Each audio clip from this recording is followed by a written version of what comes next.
और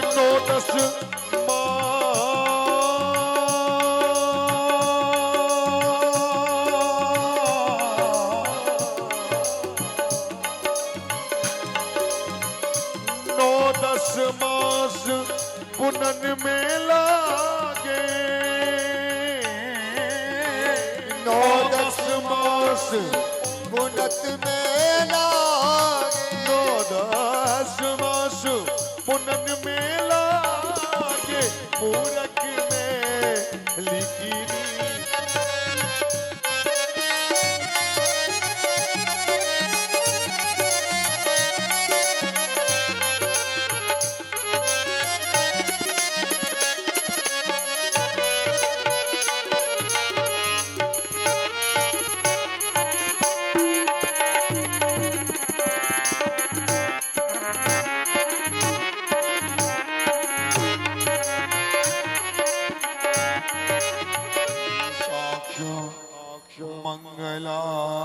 मंगलायतनो हरि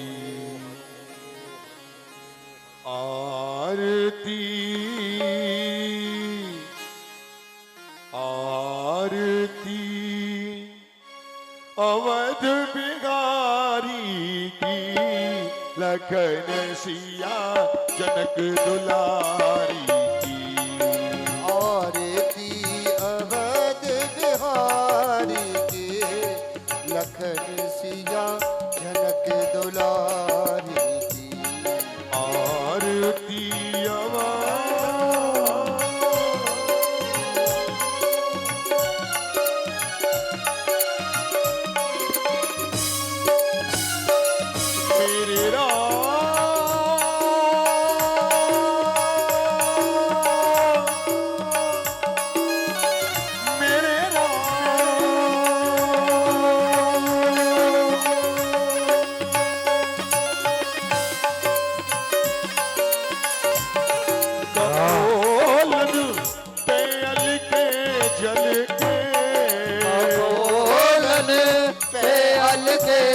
मेरे और हसन में बिजली सी चमके हसने बिजली सी चमके ननकी मधुर मृदु मीठी में ननकी आरती अवध बिहारी की लखन सिया जनक दुलारी की गले में कौस्तुभ मणिमाला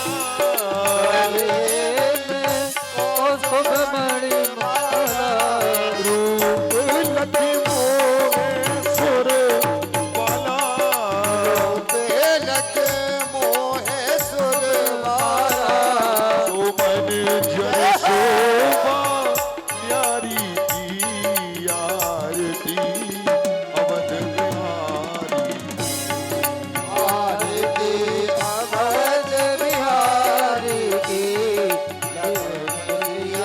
जनक दुलारी की धन्य सरयू निर्मल नीरा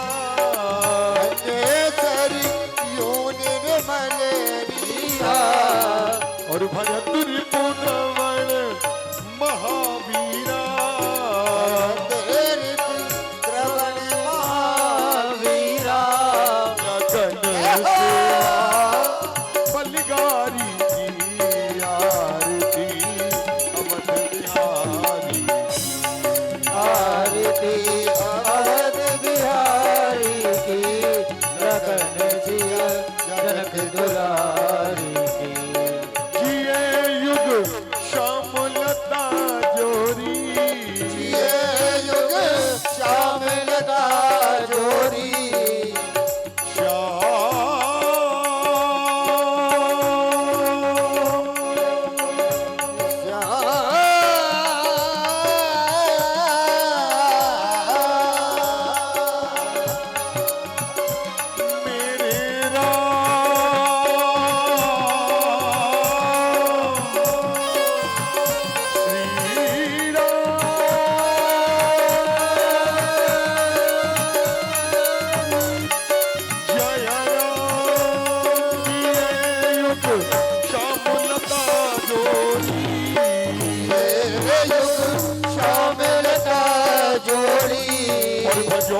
प्रभु सब माया तोरी भजो प्रभु सब माया तोरी दर्श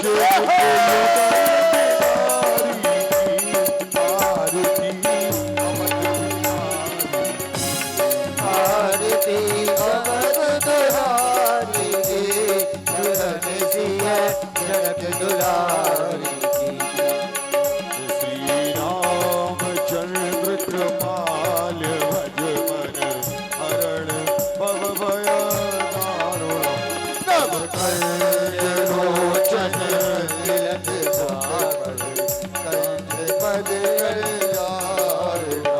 कंकल्प अंगड़ित अमित छवि नवनीननी रज सुंदरौ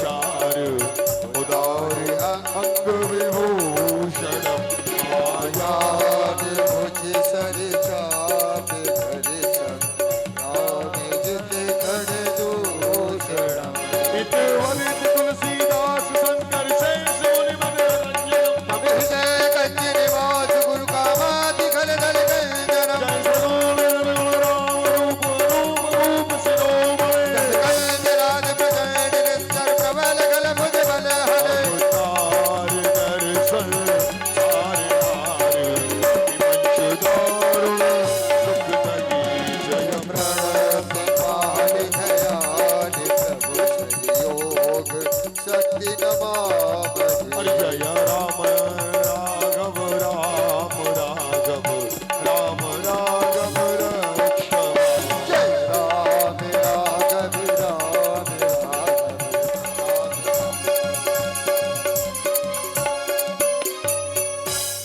बोलिए राजा रामचंद्र भगवान की जय हो मग ज्योत जली है रामायण जी की आरती होने लगी है जग जग अपनी वाणी के द्वारा मंच के माध्यम से अपनी कमेटी के द्वारा सम्मान करके इस श्रृंखला को आगे की ओर लेकर अग्रसर करें।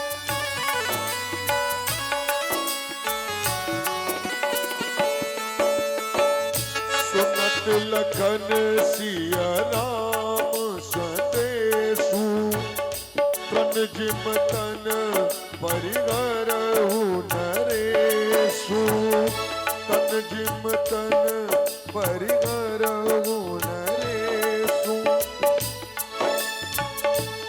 जय जय राम हरे सिया राम हरे मेरे राम तुम आज बन को गए मेरे राम तुम आज बन को गए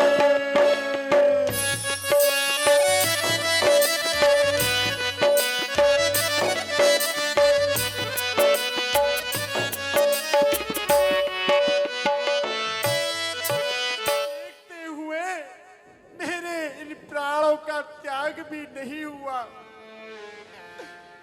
आज मेरे इन प्राणों ने श्री रघुनाथ जी के बिछोह होने पर भी अपने प्राणों को त्यागने का यश भी प्राप्त नहीं किया।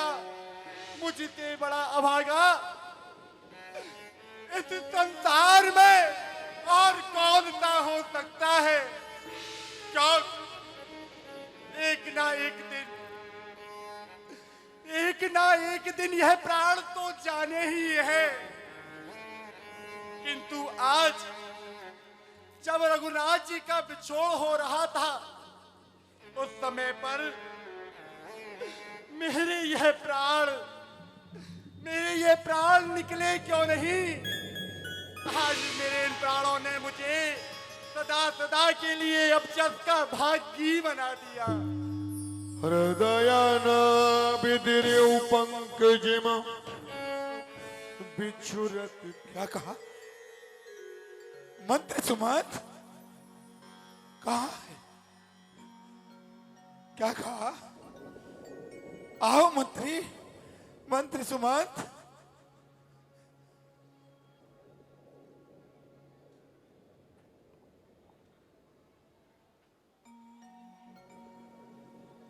मंत्री सुमंत तुम आ गए। सचिव आगमन सुनत सब विकल भयो। सुमंत मुझे वह दिखाई क्यों नहीं देता?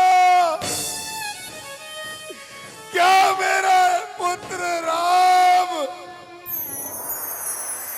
लौट कर नहीं आया? सुमंत पुत्र वधु जानकी और लक्ष्मण कहाँ है? सुमंत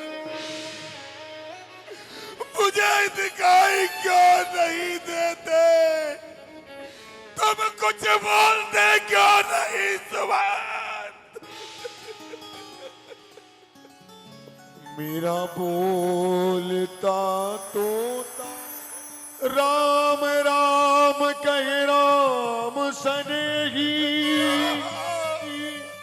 पुन का राम लखन वैदेही। काहे राम, काहे लक्ष्मण, काहे पुत्र वधु सीते? मैं तुम्हारे बिना जीवित नहीं रह पाऊंगा। तू सोच बहुत प्यारी आपकी प्रजा और इस राजपाट को कौन संभालेगा महाराज? संतों की महात्माओं की संगत करने वाले हैं, फिर आप इस प्रकार से रुदन क्यों कर रहे हैं महाराज? आप धीरज को धारण कीजिए। सुमंत बीच में से माइक हटा दो ये वाले। मेरा पुत्र राम, जब मैंने उससे कहा कि पुत्र राम कल तुम्हारा सुबह राज तिलक होगा, तो यह सुनकर उसे किसी प्रकार का हर्ष न हुआ। और जब उसे यह ज्ञात हुआ अयोध्या का राज न देकर 14 वर्षों का वनवास दे दिया, तो उसे किसी प्रकार का दुख न हुआ। क्यों न निकल गए जो कि तूने अपने पुत्र को ही वनवास दे डाला। प्रथम बास तमसा भयौ दूसर सुर सरती। किनारे पर किया और दूसरा विश्राम मां श्री गंगा जी के किनारे पर किया। उसके पश्चात मां गंगा में स्नान कर और मां गंगा के जल का पान कर ही रात्रि में माता जानकी और भैया लक्ष्मण जी के सहित वहीं पर उन्होंने विश्राम किया। उसके पश्चात महाराज आगे को वक्त की पुत्र रघुनंदन ने अपने मित्र निषाद से धरे बनाई। आकर मुझको बार बार सौगंध दी कि पिताजी महाराज से यह कटु वचन नत कहना, किंतु महाराज हर हर गंगे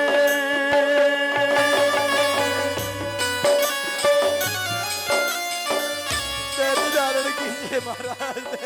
श्री महाराज जी ने केवट को इशारा कर और नौका को आगे बढ़ाने के लिए कह दिया और महाराज पुत्र रघुनंदन, पुत्र वधु जानकी और लक्ष्मण गंगा जी के उस पार चले गए। अब मैं जी कर क्या करूंगा?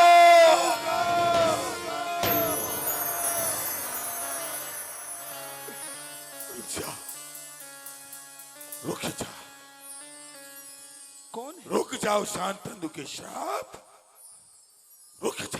कौन है महाराज? कोई भी नहीं है महाराज। मैं आ रहा हूँ, क्या हुआ? क्या आ हुआ रहा हूँ महाराज? मैं। कौन है? कौन है महाराज? कौन है? वह देखो, कौशल्य, वह देखो, वह शांतनु का श्राप वह आज सत्य प्रतीत हो रहा है। कर्णाधार तुम अवध जहाजू, चढ़े सकल प्रिय पथिक समाजू, धीरज धरिए तो पाइए पारू, नाही तो बूढ़िया सब परिवार। महाराज, आप धैर्य धारण कीजिए और धीरज रखिए। यदि आप ही इस प्रकार से रुदन करेंगे तो इस सब परिवार को, इस सारी प्रजा को कौन संभालेगा महाराज? यदि आप ही इस प्रकार से रुदन करेंगे। महारानी, जब मेरी युवावस्था थी, मैं शिकार पर गया हुआ था। पूरा दिन व्यतीत हो चुका था महारानी। पूरे दिन में मुझे कोई भी शिकार नहीं मिला।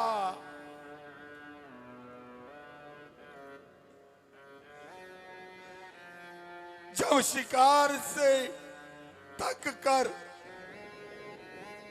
शाम होने को आई, शाम भी ढल चुकी थी। सैनिकों, अंदर हो जाओ, उधर वाले। अर्धरात्रि होने वाली थी। कौशल्य, फिर क्या हुआ महाराज? शिकार ना मिलने के कारण मैं अपने राज्य भी वापस ना जा सका। शिकार करने का अवसर प्राप्त हुआ, किंतु यह मैं क्या देख रहा हूं कि मेरा यह सप्तभेदी बाण प्रातःकाल से सायंकाल हो गई और सायंकाल से रात्रि होने को चली, किंतु अभी तक कोई भी शिकार मुझे प्राप्त ना हुआ। ऐसे कैसे हो सकता है? और इस समय तो मैं वापस अवध के लिए भी नहीं जा सकता, किंतु कोई बात नहीं। आज इसी वृक्ष के नीचे, इसी वृक्ष में जाकर बैठ जाता हूं। कोई ना कोई हिंसक पशु अवश्य ही जल ग्रहण करने के लिए आएगा, और जैसे ही वह जल ग्रहण करने के लिए आएगा, वह मेरे इस सप्तभेदी बाण से अवश्य ही मारा जाएगा। मैं इसी वृक्ष पर जाकर बैठ जाता हूं। और उसी समय राजा मात्र भद्रोत पितृ भक्त संसार उसको कहता था।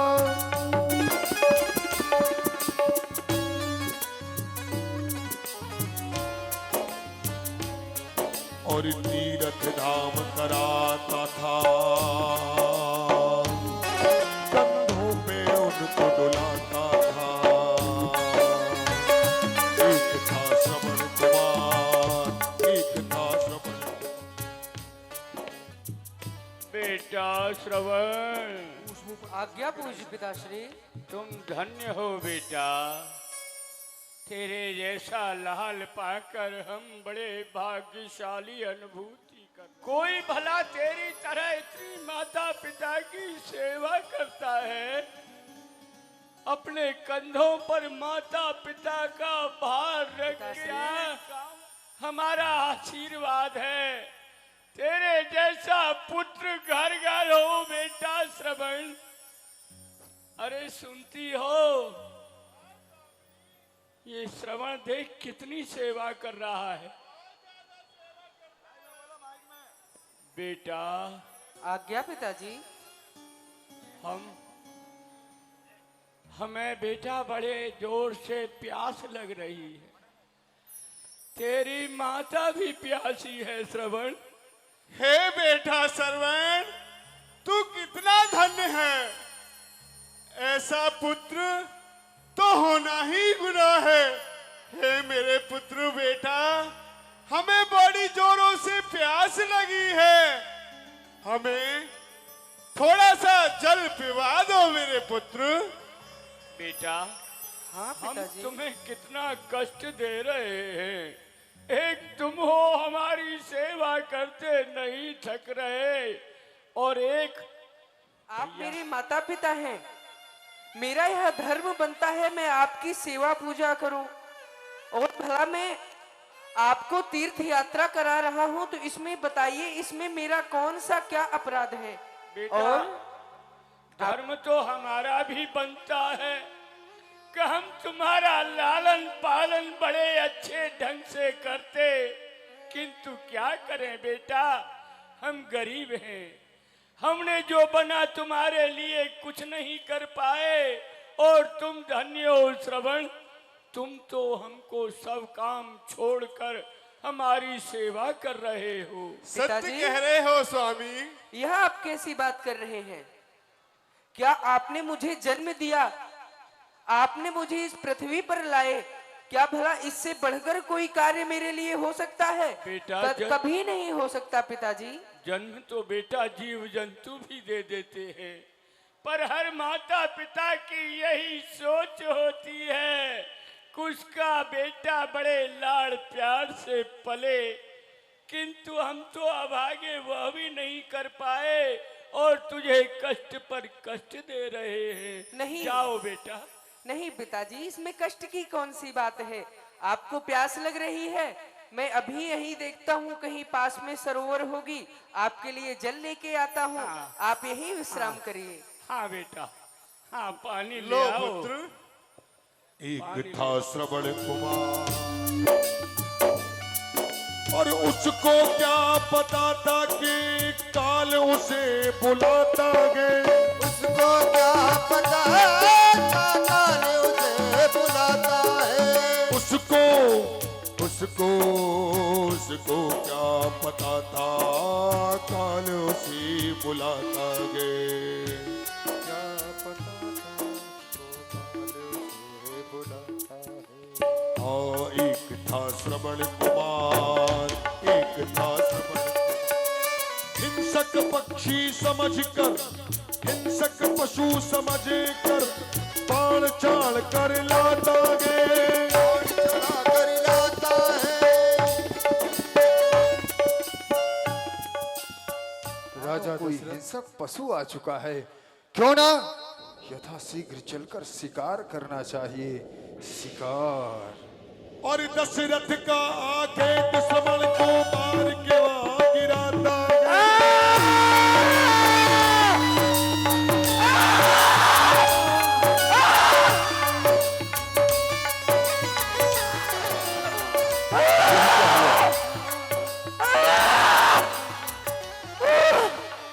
यह मैंने क्या कर दिया?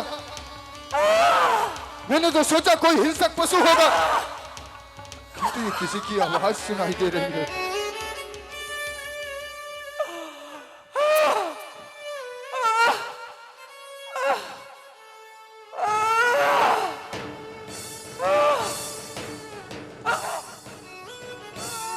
हे बालक,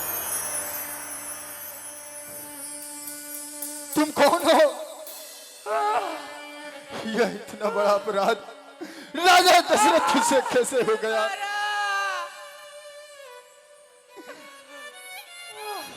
यह जो बाण तुम्हारे हृदय में लगा है, यह बाण मेरे ही द्वारा आया है। मैंने ही इस सप्तभेदी बाण को तुम पर प्रयोग कर दिया। मैंने सोचा कि कोई हिंसक पशु होगा। लेने आया था। मुझसे बहुत बड़ा अपराध हो गया, मुझे क्षमा कर दे। मैंने तो सोचा कोई हिंसक पशु होगा, किंतु यह सप्तभेदी बाण आपको आकर लग गया। मुझसे बहुत बड़ा अपराध हो गया, मुझे क्षमा कर दो बेटा। कोई बात नहीं, कोई बात नहीं।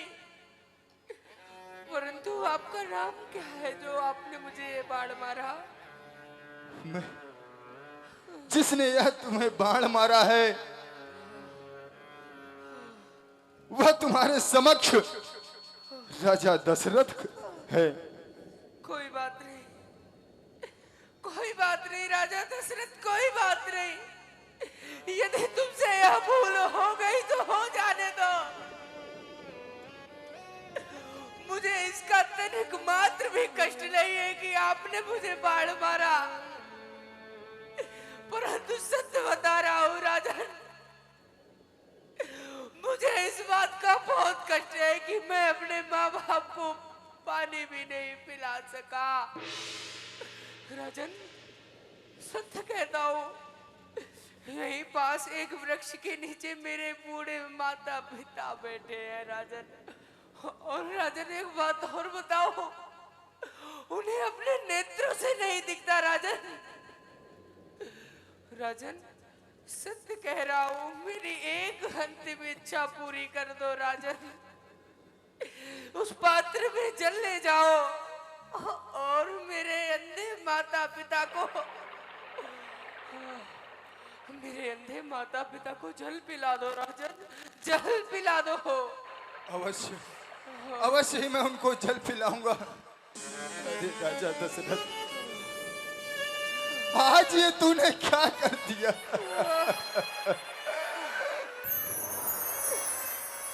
तूने इतना बड़ा अपराध कर दिया। राजन, परंतु एक बात याद रहे राजन, जब तक मेरे माता पिता जल ना ग्रहण कर लेना राजन, तब तक उन्हें यह मत बताना कि मैंने आपके पुत्र को बाण मार दिया है, अन्यथा वह जल ग्रहण नहीं करेंगे, नहीं करेंगे राजन, नहीं करेंगे।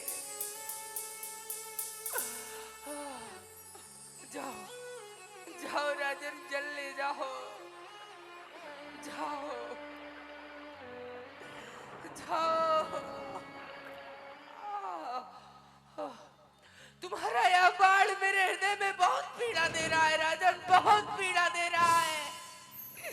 इसे निकाल दो, इसे निकाल दो राजन, निकाल दो।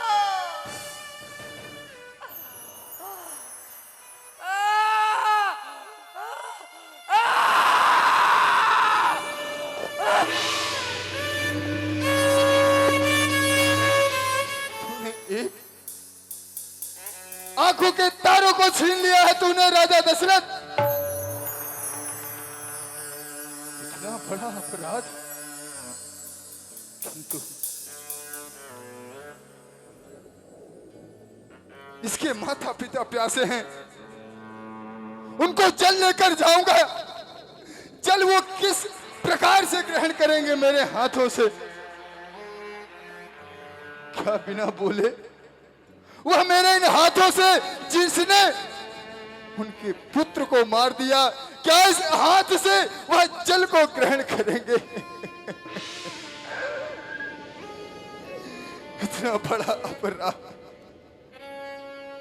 किंतु राजा दशरथ, जल लेके अवश्य जाना होगा, नहीं तो आखिरी इच्छा अधूरी रह जाएगी।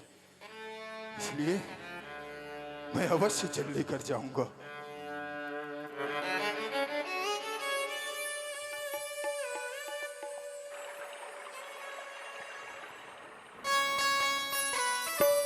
आज तूने इतना बड़ा अपराध कर दिया। जो अपराध आज मैंने किया है वो क्षमा योग्य कदापि नहीं है। राजा दशरथ, आज तूने इतना बड़ा अपराध किया है। बहुत देर हो गई। सत्य कह रहे हो आप? अभी श्रवण नहीं आया। बेचारा हम उसे कष्ट पर कष्ट दे रहे हैं। कहीं हमसे रुष्ट तो नहीं हो गया। सत्य कह रहे हो स्वामी, हम उसे बहुत कष्ट दे रहे हैं अभी तक, परंतु क्यों नहीं आया वो स्वामी? कहीं वो चला तो नहीं गया? नहीं नहीं नहीं, हमारा श्रवण ऐसा नहीं है भाग्यवान, वह अवश्य आएगा, हमें भरोसा है। श्रवण जल ले आए बेटा, श्रवण तुम पानी ले आए। अरे तुम हमसे बोलोगे नहीं? राजा दशरथ, यदि आज तुम नहीं बोलोगे तो ये जल ग्रहण नहीं करेंगे, और यदि बोल दिया तो क्या ये जल ग्रहण कर लेंगे? कदापि नहीं। हे बेटा श्रवण, बोलो तो सही। अगर तुम नहीं बोलोगे तो हम तुम्हारे हाथ का कदापि जल नहीं पिएंगे। अरे हमसे पहले कह देता श्रवण, पहले कह देता तो हम तुमसे जल भी नहीं मंगाते, पर हम क्या करें, अंधे अंधी माता पिता हैं तुम्हारे, परवश हैं बेटा। बोलो बोलो, अब हम तुम्हें कभी और कष्ट नहीं देंगे, कुछ तो बोलो बेटा। आप इस जल को ग्रहण करें। मैं आपके पुत्र का हत्यारा राजा दशरथ बोल रहा हूँ। क्या हुआ हमारे बेटे को? तुम कौन हो? ये राजा दशरथ आपके लिए जल लेकर आया है। दशरथ, हमारे पुत्र ने तुम्हारा तो कुछ नहीं बिगाड़ा था। अरे तुमने हमारे कलेजे का टुकड़ा, हमारी आंखों का तारा, माता पिता का भक्त श्रवण हमसे छीन लिया। क्या शब्द वेदी बाण तुमने इसी दिन के लिए चीखा था? दशरथ, अब तुम कह रहे हो हम जल पी ले। अरे हमारे पुत्र के हत्यारे, तुम्हारे हाथ से जल पीने से तो बिना जल पीते ही मर जाना। दशरथ, अब एक उपकार हम पर कर दो, एक तो तुमने कर ही दिया उपकार, अब एक महा उपकार और कर दो। हमारा बेटा श्रवण कहाँ है? हमारे पास लाओ और हमारे लिए चिता बनाओ। श्रवण के बिना हम भी नहीं जीवित रहेंगे, और चिता बनाकर हमारे लाल को हमारी गोदी में रख दो। और एक पुण्यकार और कर लो दशरथ, एक पुण्यकार तो तुम कर चुके, हमारी चिता में हमारे बेटे सहित आग लगा दो राजा दशरथ। अब हम जीना नहीं चाहते। सत्य कह रहे हो स्वामी। हे राजा दशरथ, इतना तो काम तुम कर ही दो। ऐसे आज हम पुत्र वियोग में तड़प तड़प के और रो रहे हैं। यहाँ राजा दशरथ श्रवण कुमार को उठाकर लाते हैं, चिता बनाते हैं। अरे बेटा श्रवण, तुमने ये अच्छा नहीं किया, ऐसी सेवा कर ली हमारे आगे। अरे भगवान देख, अपने पुत्र का हत्यारा दशरथ है, कुछ बोलती क्यों नहीं? हे राजा दशरथ, आज मैं तुम्हें श्राप देती हूँ कि जिस तरह हम अपने पितृ वियोग में तड़प ये तो तुमने एक माता का श्राप सुना, अब मैं तुम्हें श्राप देता हूँ राजा दशरथ। जैसे हमारा श्रवण होते हुए भी और हमारी क्रिया नहीं कर पा रहा, हमें साथ में क्रिया एक साथ हो रही है दशरथ, हम तुम्हें श्राप देते हैं। इसी तरह आगे तुम्हारे 4 पुत्र होने पर भी समय पर अंतिम क्रिया करने वाला कोई पुत्र तुम्हारे समीप नहीं होगा राजा दशरथ। तुम इसी तरह पुत्र वियोग में तड़प तड़प कर मरोगे। तीन हत्याएं की है राजा दशरथ। तीन हत्याएं। और जो आज मुझे श्राप मिला है, यह श्राप नहीं, किंतु मेरे तो एक भी पुत्र नहीं है। एक भी क्रिया करने वाला नहीं। पुत्र वियोग में मर रहा हूं। राम राम कही राम सनेही, कहाँ प्रिय राम लखन वैदेही।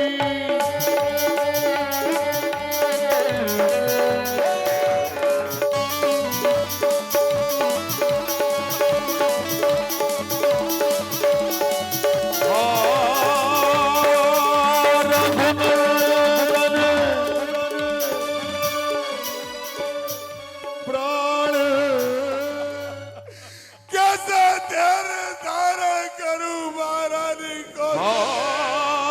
जानकी लखन रघुवर। राम,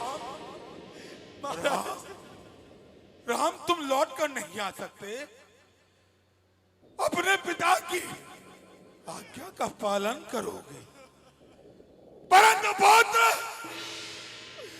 परंतु मेरे राम, अब यह तुम्हारा, यह पिता तुम्हारे वियोग में जीवित नहीं रह सकता पुत्र। संभालिए महाराज। अब मैं तुम्हारे बिना जिंदा नहीं रह पाऊंगा। राम, मैं आ रहा हूँ। राम कही राम कही राम कही मैं आ रहा हूँ। तन पर धर रघुवर गयो उर्वासी। तब वशिष्ठ मुनि समय सम कही अनेक इतिहास। शोक निवार्यों देख लो ये अवध का सितारा चला। देख लो ये अवध का सितारा चला। हाय प्यारी प्रजा। यदि आपके मन में क्षणिक भी यह विचार आ रहा हो कि मैं अपने प्राणेश्वर के साथ सती हो जाऊं, तो नहीं बेटी नहीं। तुम्हारा प्राण प्यारा पुत्र भरत भी तो तुमसे उतना ही प्रेम करता है जितना कि रघुनंदन। तुम्हारे तो एक नहीं दो दो आंखों के तारे हैं, और साथ में लक्ष्मण और शत्रुघ्न। बेटी तुम ही तो इन सब का सहारा हो। धैर्य धारण करो। मंत्रियों, सेवकों, अयोध्या पर इस समय भयंकर विपत्ति है। सभी को साथ देना पड़ेगा। इस विपत्ति को किसी प्रकार कठोर मन से सहन करना होगा। दशरथ महाराज के इस सब को तेल की नौका में भरकर रख दो। पुत्र भरत के आने पर इनकी क्रिया संस्कार किया जाएगा। सेवक, तुम यहाँ आओ।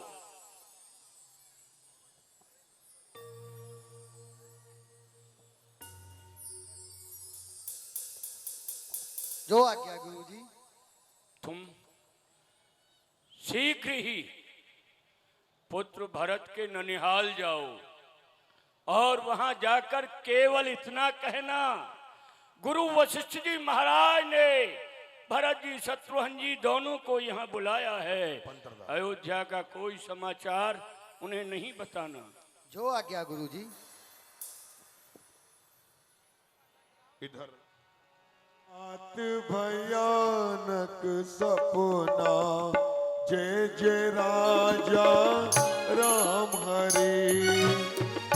त्याग करही कटकोट कल्पना, जय जय सीताराम हरे।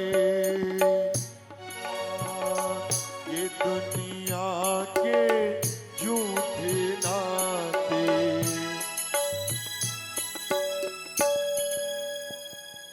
रक्त पुष्पों की माला पहने हुए दक्षिण दिशा की ओर जा रहे हैं।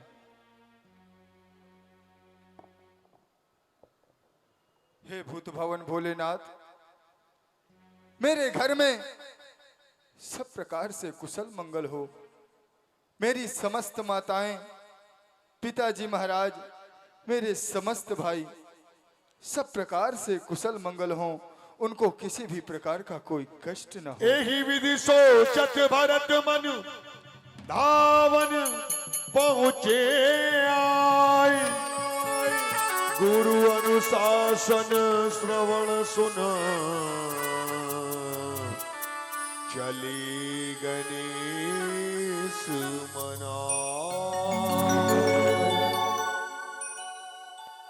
हे भरत भैया, आपको गुरुजी महाराज ने याद किया है। क्या कहा भैया? गुरुदेव भगवान ने याद किया है? हाँ भैया। चलिए भैया। हे भैया शत्रुघ्न लाल जी, सगुन होते जाते हैं। कौवे खोटे स्थान पर बैठकर खोटी बाणी बोल रहे हैं। खर और श्यार भी इन्हीं के प्रतिकूल हैं। और आप देख रहे हैं ना भैया, ये निवासी जो हमेशा बोल कर जाते थे, आज ये भी देख रहे हैं आप। आओ पुत्र आओ, तुम आ गए। और बताओ, कुशल मंगल तो हो ना?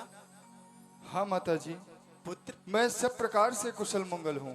और ननिहाल में सब कैसे हैं पुत्र? आप, तुम्हारे नाना जी, तुम्हारे मामा जी, तुम्हारी नानी जी, सब कुशल मंगल तो है ना? हे माता जी, ननिहाल में तो सब प्रकार से कुशल मंगल है, किंतु आप सर्वप्रथम मुझे यहाँ की कुशलता बतलाइए। कहूँ कहतात कहा सब माता, कहा सिया राम लखन प्रिय भ्राता।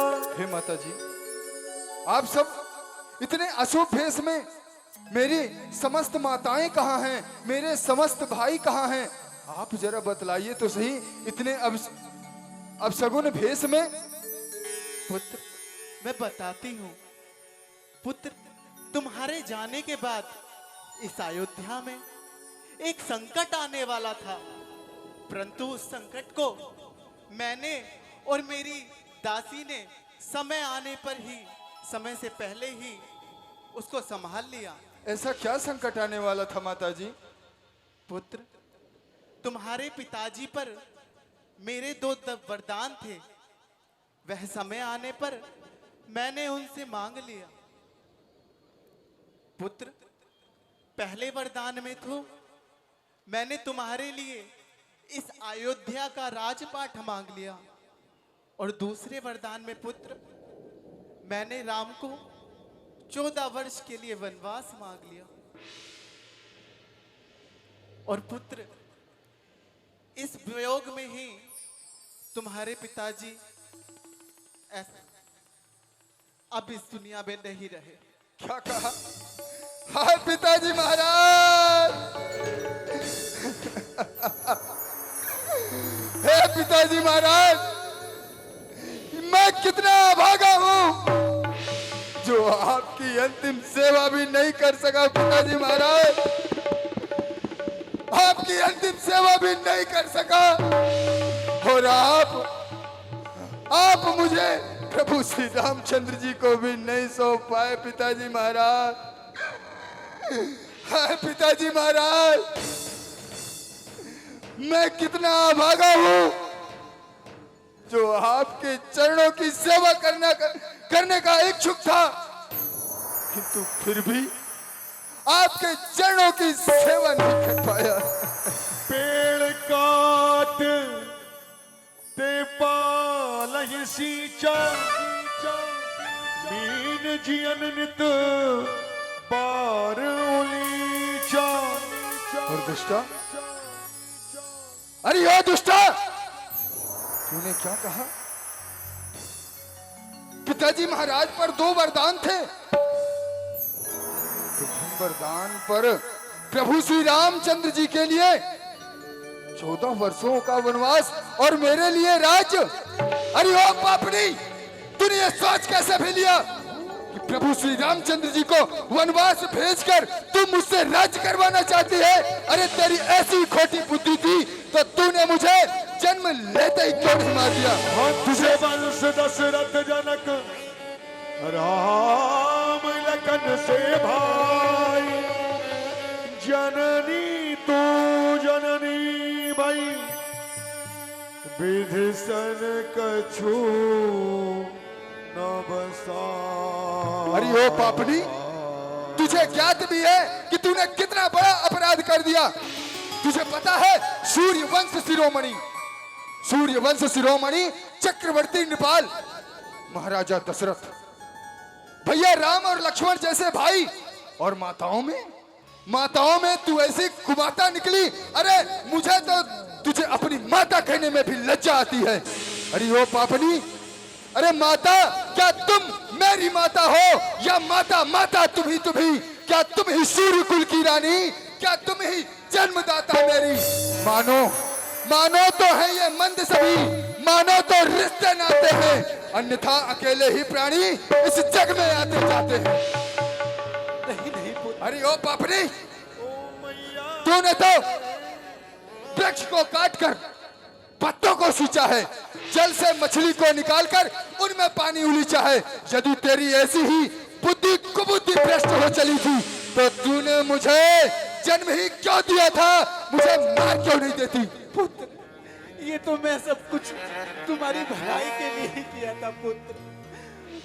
बस इसमें मेरा और कोई दोष नहीं है, सिर्फ मैंने तुम्हारी भलाई देखी है पुत्र। ओ मैया तेने, ओ हठीली तेने काटानी मन में राम सिया भेज दयरी वन में। राम सिया भेज दयरी वन में। ओ मैया तेने हथेली तेने काटानी मन में राम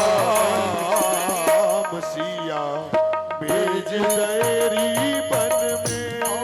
राम सिया भेज दयरी वन में। तूने ऐसा अपने मन में विचार कैसे कर दिया कि प्रभु श्री रामचंद्र जी को वनवास भेजकर मुझसे राजी करेगी? अरे मानता हूं कि मैं तेरा पुत्र हूं।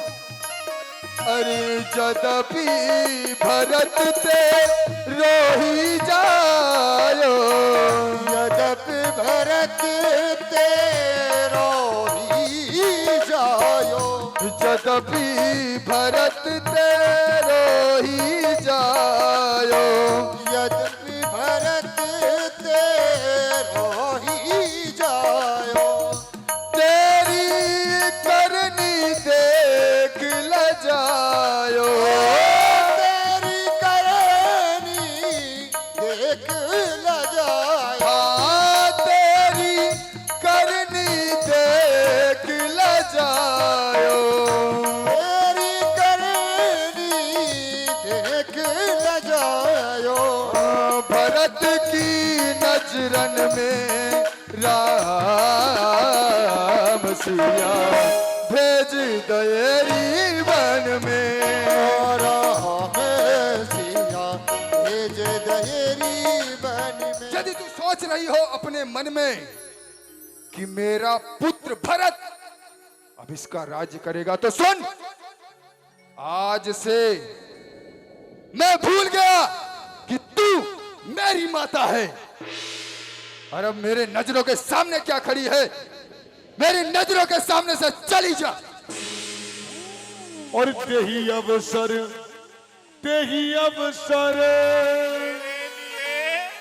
बहुत ही अच्छा दिन है आज तो। मेरा कुबड़ तो सोने से और चांदी से मरवा देगी। आज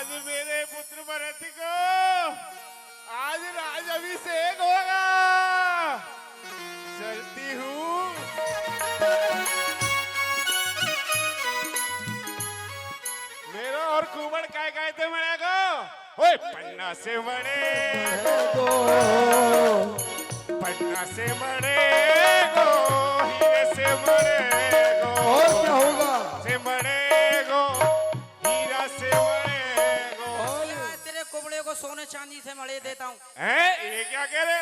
अरे हो बर आइए हम और आप माता कौशल्या जी के पास। माता जी, राम राम हे माता जी, उठिए ना माता जी। मैं आपसे सत्य कहता हूं माता जी, यदि प्रभु श्री रामचंद्र जी को वनवास भेजने में मेरी तनिक भी सम्मति हो तो मैं आपसे सत्य कहता हूं, हे भगवान, मुझे करोड़ों जन्मों का घोर नरकवास मिले। उठिए ना माता जी। कुल कलंक जगी जन में मोही अप जस भाजन प्रिय जन द्रोही। पुत्र भरत मेरे लाल तू आ गया पुत्र भरत। अजहु पक्ष बलदी दिग दिग मोहे बेग बन आगी तो सहुदाहू दुख दूसर हे माता जी, पुत्र भरत किसी को दोष मत दो, किसी का कोई दोष नहीं है पुत्र, तुम्हारी माता का भी कोई दोष नहीं है पुत्र, वो तो विधाता ही हमसे विपरीत हो गया पुत्र, किसी का कोई दोष। जो पाप एक पराई स्त्री को देखने में लगता है, जो पाप एक पराये धन का लगता है, जो उसे चोरी किया जाता है, यदि प्रभु श्री रामचंद्र जी को वनवास भेजने में तनिक भी सम्मति हो तो वह सारा दोष, सारा पाप मुझे प्रदान हो माता। मैं आपसे सत्य कह रहा हूँ। किसी को दोष मत दो पुत्र, किसी को दोष मत दो। राम लखन सिया बनहि सिधाए गई न संग न प्राण पठाए। पुत्र भरत, मेरा पुत्र राम, पुत्र वधु सीता और मेरा पुत्र लक्ष्मण तीनों ही वन को चले गए, परंतु अब आगे ये प्राण भी उनके साथ नहीं गए। बन गए राम रघुराई, बन गए राम रघुराई।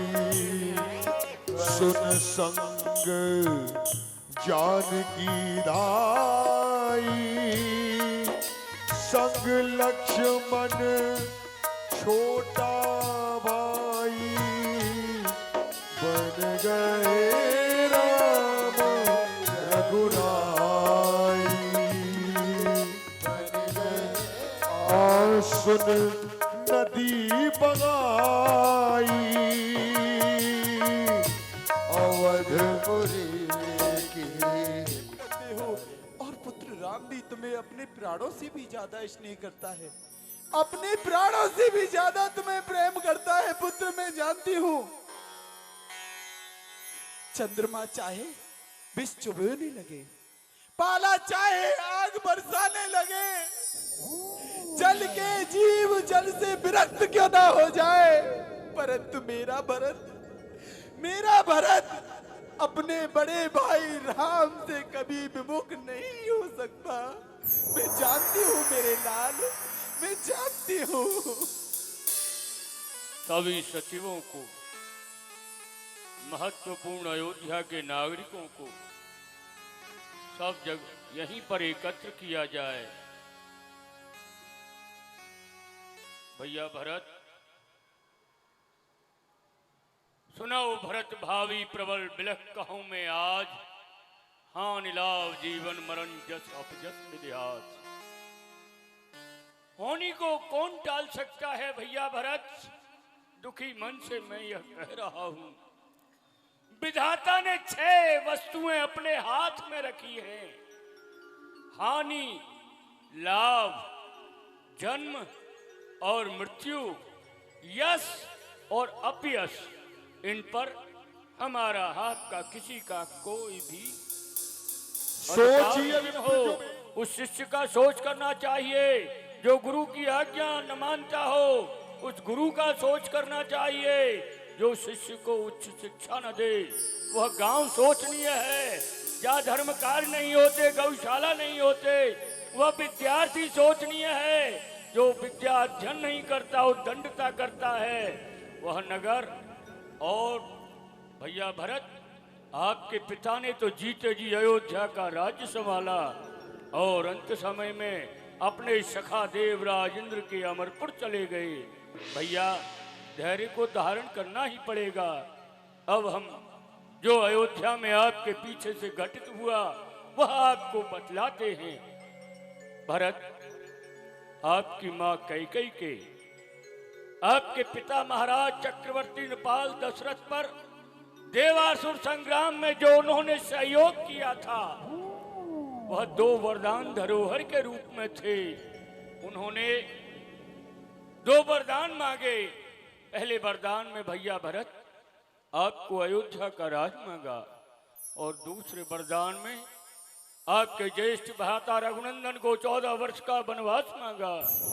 पिता की आज्ञा मानकर रघुनंदन ने तो अपना कार्य कर दिया, भैया वन को चले गए। अब जो भी राजा की आज्ञा है, अब राजा तो भैया चले गए ऊपर।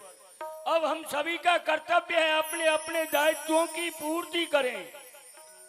रघुनंदन ने पिता महाराज के वचनों को निभा दिया, वन चले गए। अब आप जो आपकी माता ने वरदान मांगा था उसको पूर्ण कीजिए।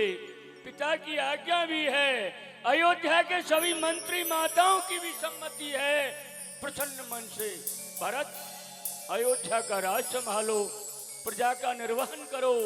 बिना राजा के राज्य कितने समय चलता है भैया?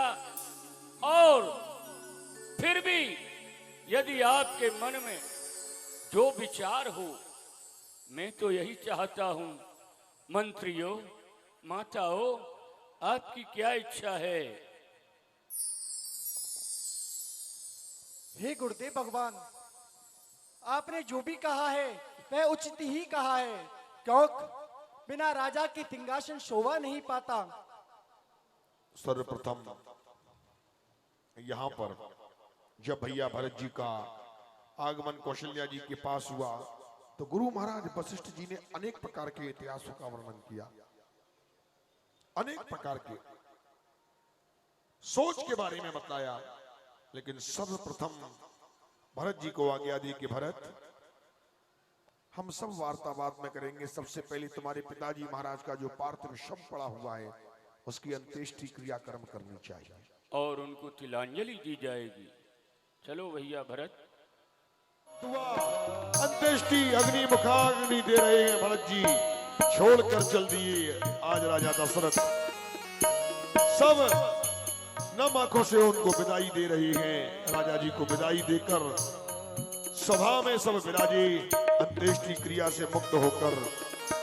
जब विराजे, जब गुरु महाराज ने सुंदर सुंदर उपदेश दिए तो भरत जी ने एक ही बात कही, मोहि उपदेश दीन गुरु का,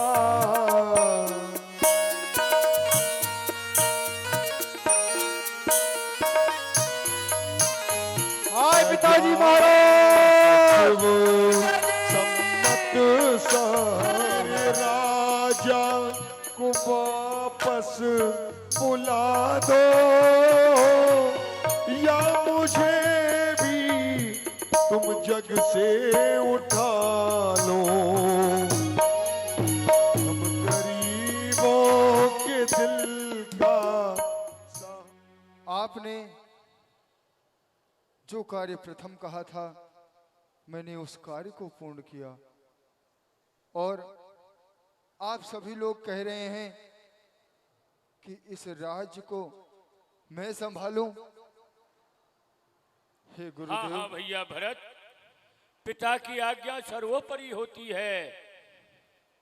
परशुराम महाराज ने पिता की आज्ञा मानकर ही अपनी माता का भी सिर काट दिया था।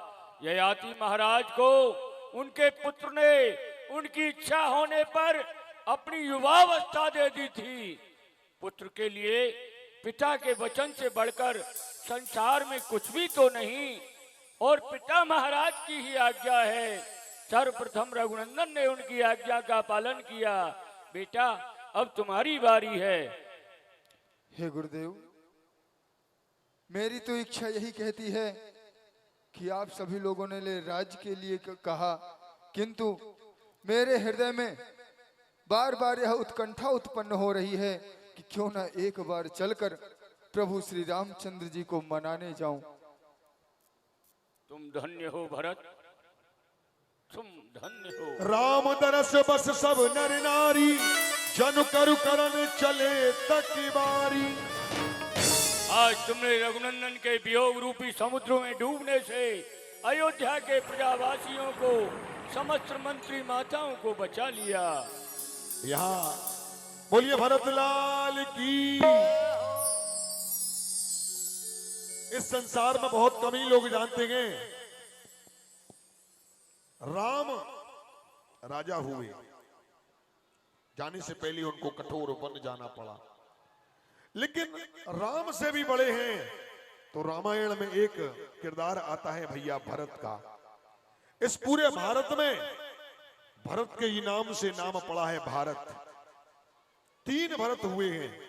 कौन कौन से 3 भरत? एक भरत जो दशरथ जी के पुत्र थे, राम जी के छोटे भाई थे। दूसरे भरत श्रीमद् भागवत जी में प्रसंग आता है, जड़ भरत। और तीसरे हुए गए शकुंतला के पुत्र, वह विश्वामित्र जी की पुत्री थी शकुंतला, और शकुंतला के पुत्र हुए हैं राजा भरत, जिनके के नाम से इस देश का नाम भारत रखा गया। तो भरत नाम की तो महिमा ही ऐसी है कि जिसका नाम भरत होता है वह सहज में ही शीलवान होता है। भैया भरत आज चल देते हैं, भैया राम जी को मनाने के लिए सब प्रजावासी चल देती हैं, सब जन हंसकर चल देती हैं। आप यह कार्यक्रम इस वर्ष श्री रामलीला समिति रजिस्टर्ड हापुड़ के द्वारा दशहरे का आयोजन बहुत भव्यता से होना निश्चित किया गया है, जो 24 तारीख को होगा। पूरी रात्रि मेला होता है। लेकिन एक पहल नई की गई है जो लगभग आज से पहले नहीं हुई थी, लेकिन आज और इस वर्ष हुई है।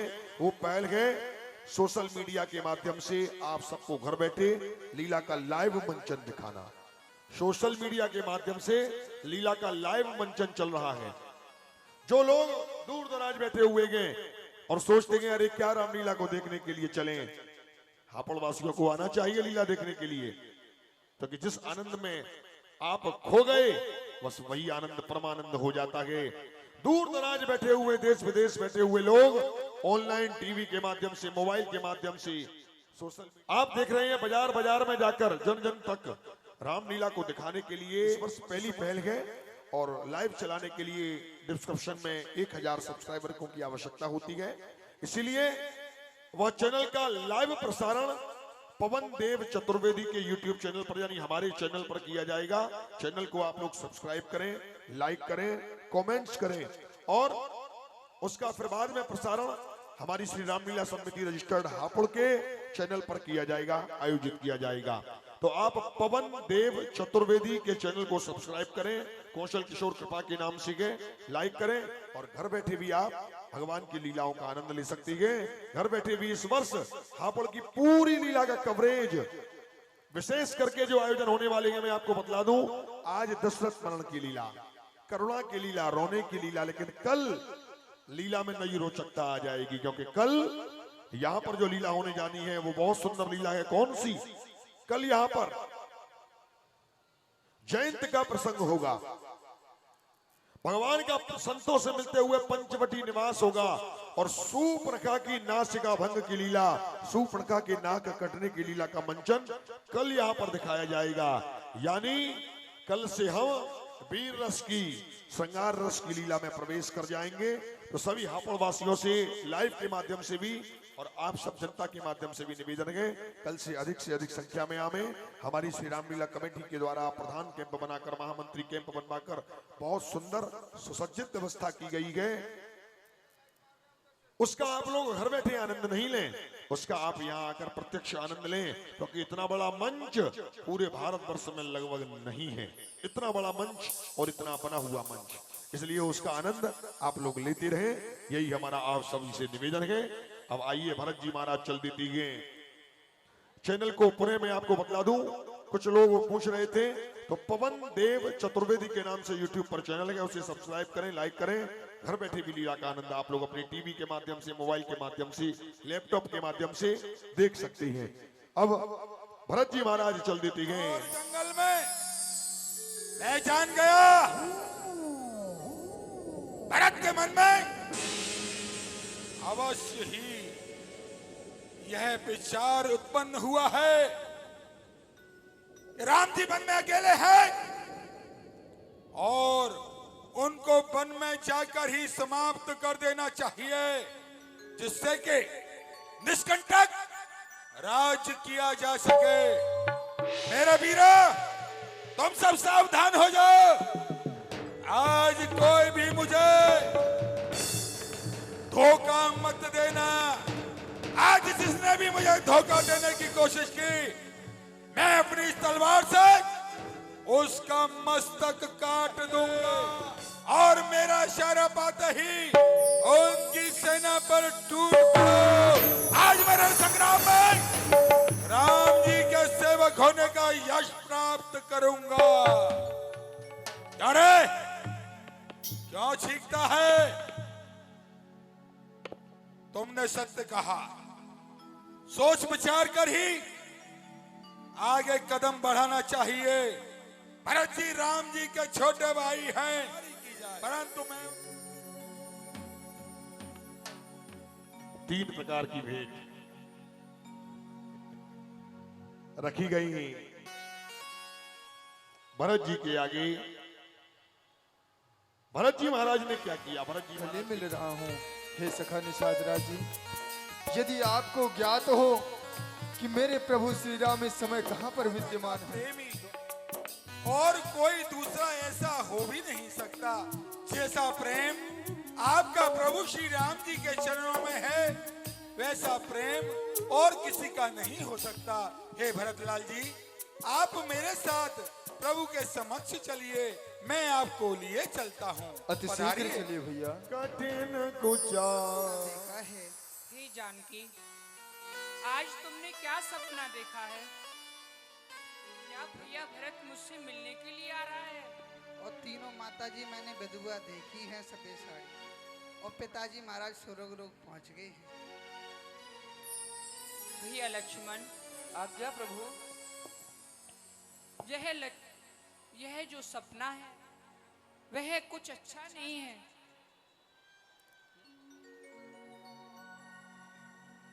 भैया लक्ष्मण, यह सपना कभी सत्य नहीं हो सकता है।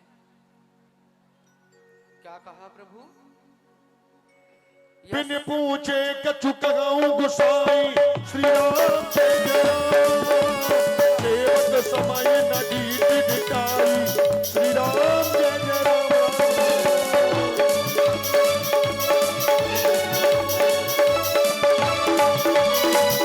यह स्वप्न सत्य नहीं हो सकता। भला क्यों नहीं सत्य हो सकता? हे प्रभु, आज मैं आपसे बिना कुछ पूछे, बिना आपकी आज्ञा लिए कुछ कहने की चेष्टा कर रहा हूं। तो प्रभु, आप मुझे अपना सेवक जानकर मेरी इस ढीठता को दूर करिएगा, मेरी इस ढीठता को क्षमा करिएगा। तुम सर्वज्ञ। परंतु प्रभु, आप में एक कहे तो गुण है। कौन सा प्रभु? यह गुण कि आप सभी व्यक्तियों को अपने समान देखते हैं, वह चाहे आपका शत्रु ही क्यों ना हो। पर प्रीत आकर्षित करते हैं और सभी को अपने समान जानते हैं, परंतु प्रभु आज यह क्या हो रहा है आपके समझ में नहीं आ रहा।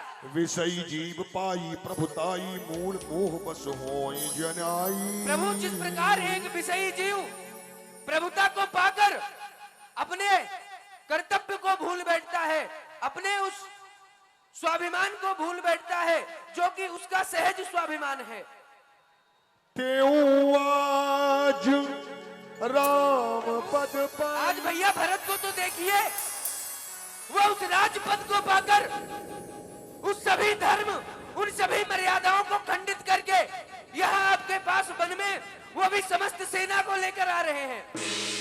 कुटिल कुवंध कुअव सरिता की जाने राम वनवास इकाई। अरे प्रभु उस कुटिल, उस कुबुद्धि भरत शत्रुघ्न को तो देखिए, जो कि आपको यहाँ पर में अकेला जानकर आपको समाप्त करने आ रहा है और अपने उस अयोध्या राज को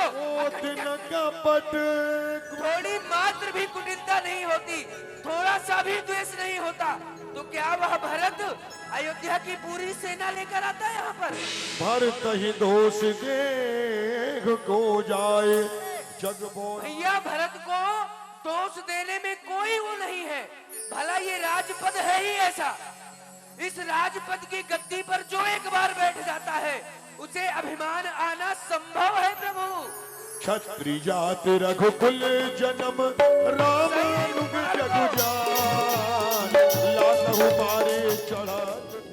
आज उस भैया भरत को रणभूमि में बड़ी प्रकार से समझा दूंगा विपीन किसे कहते हैं। भला आप ही बताइए, उस धूल के समान नीच कौन होगा जो कि पैर मारने पर सीधे मस्तक पर सवार होती है? अरे भाई भाई वही जो कभी बुझाऊं का बल था, वैसे भी हृदय जल रहा है मछली माँ की करतूतों से। दुख क्या है राज्य छूटने का, ये पूछे कोई राजपूतों से। कह रहा हूं, आपके चरणों की सौगंध खाकर कह रहा हूँ, यदि युद्ध भूमि में उस भरत की सहायता करने 100 शंकर भी आ जाएंगे ना, तो आपके चरणों की सच्ची सौगंध है, आज उन दोनों भाइयों की सहायता कोई नहीं कर सकता। जग भय मगन भय है और उस वो व्यक्ति उस ऋण को छोटा समझ लेता है, परंतु सत्य बताऊं प्रभु, अपने ऋण को कभी छोटा नहीं समझना चाहिए और अपना सदवासान चाहिए, रोग के उत्पन्न होते ही विनाशा चाहिए। प्रभु जिस प्रकार अपने शत्रु को छोटा नहीं समझा जाता, उसी प्रकार सत्य कह रहा हूं प्रभु, यदि पहले ही यह ज्ञात हो रहा है कि रोग हमारे शरीर को ग्रसित करने वाला है, तो पहले ही उस रोग का उपचार कर देना चाहिए। इसीलिए कह रहा हूं, आज भरत को आने दीजिए, उसे छोड़ूंगा नहीं मैं। जैसे ही लक्ष्मण जी ने कहा ऐसा कर सकती गए, लेकिन नीति ऐसा कहती गए, बिना विचारे जो करे सो पाछे पछताए, काम बिगाड़े आपनो जग में हंसी कराए। जो लोग बिना कुछ विचार किए और कार्य कर देते गए, लेकिन आप विवेक का परिचय दें, आप यह जानकारी तो कर लें कि भैया भरत क्यों आ रहे हैं, कहीं ऐसा तो नहीं युद्ध नहीं अपितु मनाने के लिए आ रहे हो। लक्ष्मण जी के मन में ग्लानि हुई, हाँ बात तो ये सही कह रहे हैं। पर राम जी महाराज लक्ष्मण जी को दुखित देखकर उपदेश करने लगे कि भैया लक्ष्मण जी आपने बिल्कुल ठीक बात कही है, लखन कही तुम ठीक उपाय, किंतु भरत ही हो ही नाराज। दोष नहीं देते हैं भैया लक्ष्मण, क्योंकि मेरा भैया भरत उसको कभी राजमद नहीं हो सकता है, चाहे उसे ब्रह्मा विष्णु इन सभी का राज्य क्यों नहीं मिल जाए, फिर भी भैया लक्ष्मण भैया भरत को राजमद नहीं हो सकता है। चाहे कांजी की बूंद क्षीर सागर को नष्ट नहीं कर सकती, ऐसे ही भैया लक्ष्मण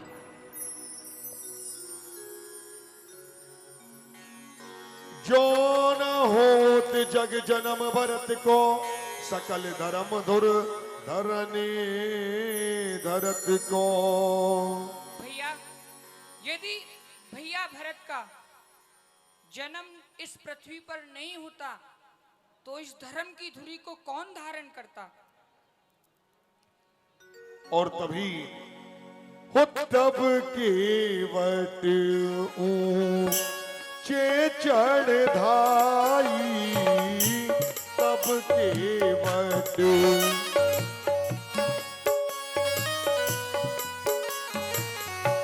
कहूं भरत सन भुजा उठाई, कहूं भरत सन नाथ देखिए पिटप। जो वृक्ष हैं, उन वृक्षों के बीच में जो बट का वृक्ष दिखाई दे रहा है, उसी बट के वृक्ष के नीचे प्रभु श्री राम जी हरि नाम संकीर्तन करते हैं।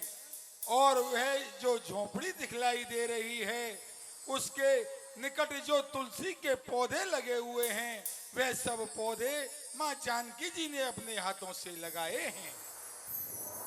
क्या कहा? मेरे प्रभु वहीं पर विद्यमान हैं? सरल है।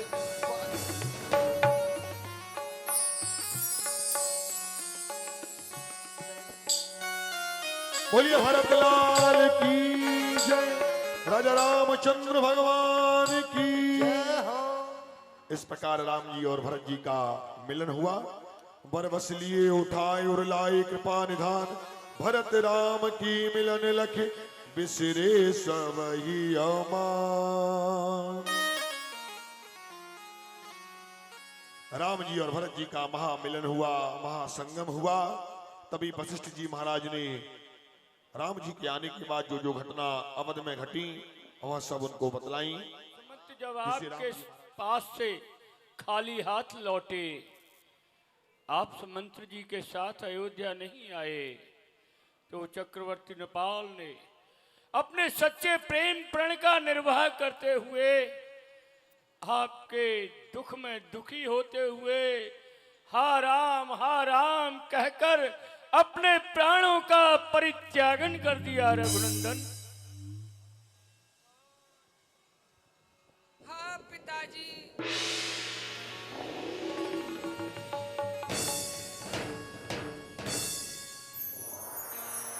रघुनंदन, इन सब घटनाओं का एकमात्र कारण था महारानी कैकेयी के आपके पिता महाराज पर देवासुर संग्राम के 2 वरदान थे। तो उन्होंने पहले वरदान में भैया भरत को अयोध्या का राज मांगा था और दूसरे में आपको वनवास। यह सब घटना हो गई। आपके नाने पर चक्रवर्ती नेपाल स्वर्गवासी हो गए। भैया सर्वप्रथम उनको तिलांजलि दी जाएगी, फिर बैठकर जो भी होगा सभा में विचार किया जाएगा। विश्राम करिए गुरुदेव। रघुनंदन, अयोध्या के सभी प्रजावासी, मंत्री और माताएं वनवास में कंदमूल फल खा रहे हैं और इनको यहाँ आए हुए भी समय हो गया है। यह सब उचित आहार न मिलने से भी दुखी हैं। भैया, इस संकट की घड़ी में जो भी निवारणार्थ उपाय हो, हम सबको मिलकर बैठकर अपने अपने विचार प्रकट करने चाहिए। हे भैया, आपके चरणों में मैं बारंबार यही प्रार्थना करता हूं कि आप इस वन को त्याग कर और आप अवध की ओर चलें और वहां के राज्य को संभालें। आपके स्थान पर मैं और भैया शत्रुघ्न लाल जी दोनों लोग 14 वर्ष व्यतीत कर लेंगे प्रभु। नहीं भैया, मैं पिताजी की आज्ञा को पालन करके अयोध्या वापस लौटूंगा। जब 14 वर्ष पूर्ण हो जाएंगे तो मैं अयोध्या अवश्य आ जाऊंगा। तो क्या प्रभु, मैं आपके बगैर उस अवध का राज्य करूंगा? अरे भैया, भला आप ही बताइए कि बड़े भ्रात के होते छोटा न राज्य कर सकता है, यदि करता है तो है अधर्म, यह धर्म शास्त्र की आज्ञा है। यदि बात अधर्म धर्म की है तो कर्मशील क्या कर्म करे। ए भैया, क्या तुम्हें यही प्रिय है कि भाई भरत अधर्म करे? नहीं भैया, आप अधर्म मत करिए भैया, आपके बड़े भाई की आज्ञा है, आप राज्य करिए। नहीं प्रभु, वो ले जाइए जय हो। और जाकर के गद्दी पर रख देना। यह समझना कि मेरा भैया राम राज कर रहा है। भैया, भरत भैया मेरी ले जा खड़ा, अरे मेरी ले जा खड़ा, भरत भैया मेरी ले जा खड़ा, भरत भैया मेरी ले जा खड़ा।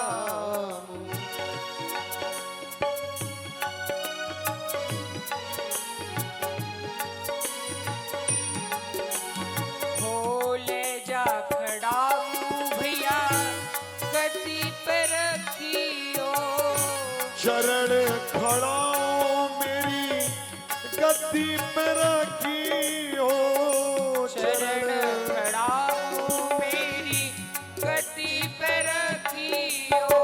हो जानत राज, जानत राज, करे भैया मेरे जा खड़ा,